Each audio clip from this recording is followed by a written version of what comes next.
नमस्कार साथियों, आज विस्तार से मैं आपको बताऊंगा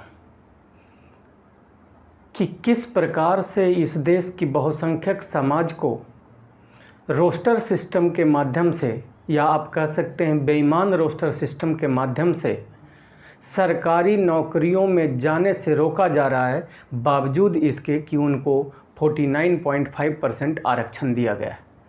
इसमें आपको ये भी पता चलेगा कि मीठे मीठे बनने वाले ये मनुवादी मानसिकता, ब्राह्मणवादी मानसिकता के लोग किस प्रकार से SC ST OBC के लोगों से नफ़रत करते हैं। उनको सरकारी संस्थाओं में घुसने देना नहीं चाहते हैं ताकि उनकी आर्थिक स्थिति अच्छा नहीं हो, ताकि उनकी आने वाली पीढ़ियां पढ़ लिख न सके।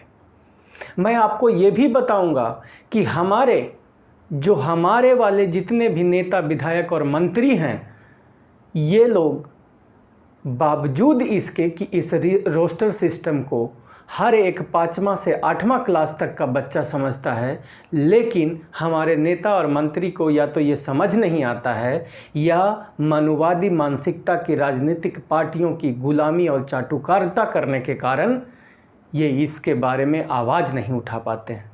मेरे बहुजन के नेताओं, आपको मैं बता दूं कि अगर ये रोस्टर सिस्टम की आवाज़ आपने बुलंद की और इसकी लड़ाई आपने लड़ी, और जो वास्तविक हक और अधिकार है, जितनी हमारी जनसंख्या है उसके अनुपात में अगर आपने हमारे लोगों को 90% आबादी वाले लोगों को नौकरी और रोज़गार दिलाने का काम किया, तो मैं पूरे दावे के साथ कह सकता हूं कि ये मंडल कमीशन की तरह आपको और आपके आने वाली पीढ़ियों को, युवाओं को और देश के दिलों के धड़कनों में आप शामिल हो जाओगे।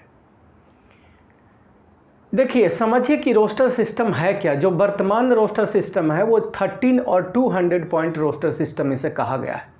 13 पॉइंट रोस्टर सिस्टम क्या है, आपको मैंने पहले बताया कि 49.5% जो है वो आरक्षण किसको मिला हुआ है, SC ST OBC को, और 10% आज वर्तमान परिस्थिति में 10% आरक्षण मिला है EWS को, और 40.5 अनरिजर्व्ड कैटेगरी के लिए रखा गया है।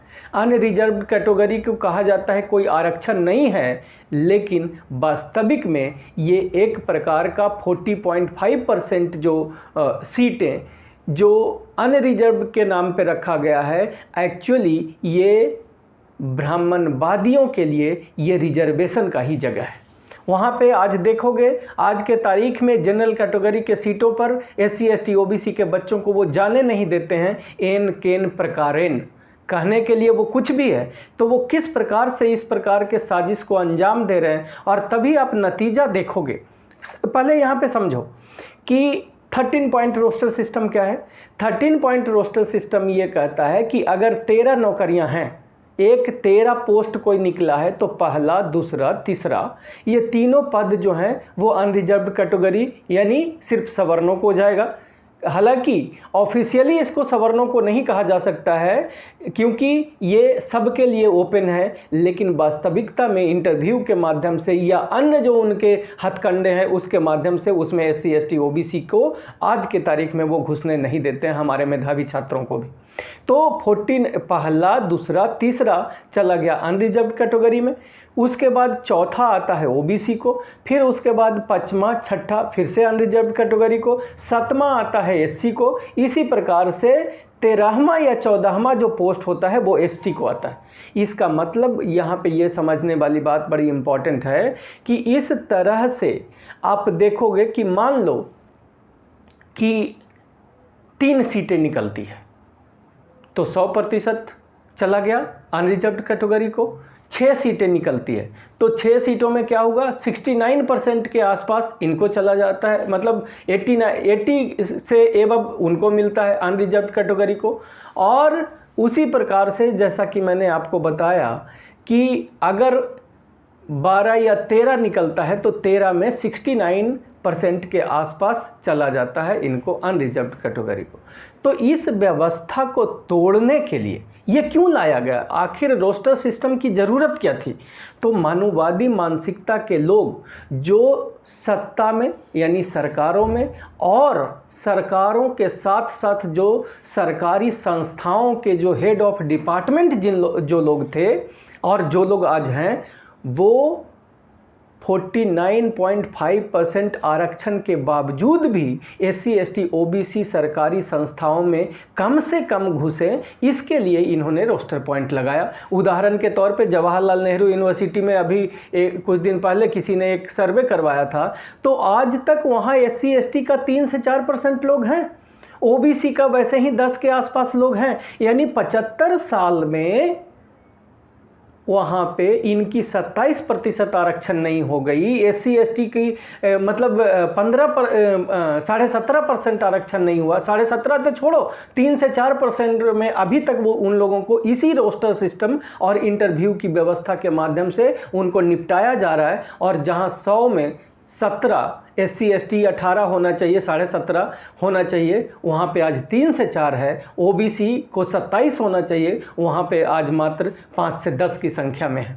तो तब मैं आपको कहना चाहता हूँ कि ये जो रोस्टर सिस्टम है, बेईमान रोस्टर सिस्टम, ये इसके प्रति आवाज़ उठाने की ज़रूरत है। और मैं यहाँ पे एक बात आपको बताना चाहूँगा कि आपने देखा कि 150 साल अंग्रेज यहाँ पे राज किए, तो 100 साल जब वो राज कर चुके, उसके बाद अंग्रेज़ों ने भारतवासियों के लिए उनके आज़ादी की लड़ाई नहीं लड़ी। तो तब मैं कहता हूँ कि हे मेरे SC ST OBC के मेरे भाइयों, तुम्हारी लड़ाई कोई ये ब्राह्मणवादी और जातिवादी मानसिकता, मनुवादी मानसिकता के लोग नहीं लड़ेंगे, आपको ही लड़ना पड़ेगा। आपके जिस प्रकार से बाबा साहब अंबेडकर ने आपके लिए लड़ाई लड़ी, तब थोड़ा अधिकार मिला। बाबू काशीराम ने लड़ाई लड़ी, लालू प्रसाद यादव ने लड़ाई लड़ी, मान्यवर अखिलेश यादव जी ने लड़ाई लड़ी, मुलायम सिंह यादव जी ने जो लड़ाई लड़ी, और माननीय नीतीश कुमार जी ने, शिबू सोरेन ने और MK स्टालिन जो लोग लड़ाई लड़ रहे हैं। तो कहने का मतलब SC ST OBC के मेरे भाइयों, तुम्हारी लड़ाई तुमको ही लड़ने पड़ेगी, तुम्हारी लड़ाई कोई और आके नहीं लड़ेगा। और इस लड़ाई के लिए अभी उपयुक्त समय है। आपके बच्चों को अगर नौकरी चाहिए सरकारी, तो आपको ये लड़ाई लड़नी पड़ेगी। अगर आप आरामगाह में बैठे रहोगे तो आपके बच्चे आने वाले समय में पढ़ने लिखने के बाद भी बेरोजगार रहेंगे, जो आप अपने आसपास और घर में देख भी रहे होगे। आज 100 में 90 बच्चा मेरा जो SC ST OBC का है, वो पढ़ने लिखने के बावजूद भी अगर बेरोजगार है, तो उसके लिए ये रोस्टर सिस्टम और इंटरव्यू की व्यवस्था है इस देश में।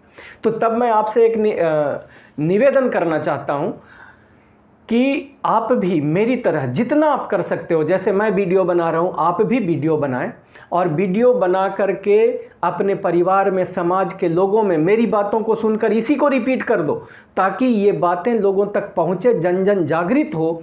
और आज न कल लड़ाई आपको ही लड़नी पड़ेगी, ये मैं आपको बताता हूँ। और इस वीडियो को बनाने के बाद आप अपने मित्रों में, व्हाट्सएप पे, यूट्यूब पे, फेसबुक पे, ट्विटर पे, जहाँ इंस्टाग्राम पे डाल सकते हो डालो। और अभी चुनाव का समय है, तो न्यूज़पेपर में और अन्य जगहों पे आप देखोगे कि नेताओं का भी आप मोबाइल नंबर वगैरह दिया रहता है, उनके मोबाइल पर अपना वीडियो भेजो। और जब कोई नेता आपके घर में, इलाके में अगर वोट मांगने आए, तो उसको कहना कि ये जो बेईमान रोस्टर सिस्टम है, इसको हटा करके डायनामिक बाइनरी रोस्टर सिस्टम लेके आएंगे। डायनामिक बाइनरी रोस्टर सिस्टम को सीधा सीधा समझने के लिए ये समझ लो कि एक जनरल एक रिजर्व, एक जनरल एक रिजर्व, इस प्रकार से हमारे लोगों को उनके अधिकार, हमारे जो पूर्वजों ने जो लड़ाई लड़ी, मंडल कमीशन के माध्यम से हम लोगों को आरक्षण जो दिलवाने का काम किया, बाबा साहब अम्बेडकर ने संविधान में जो आरक्षण दिलवाने का काम किया,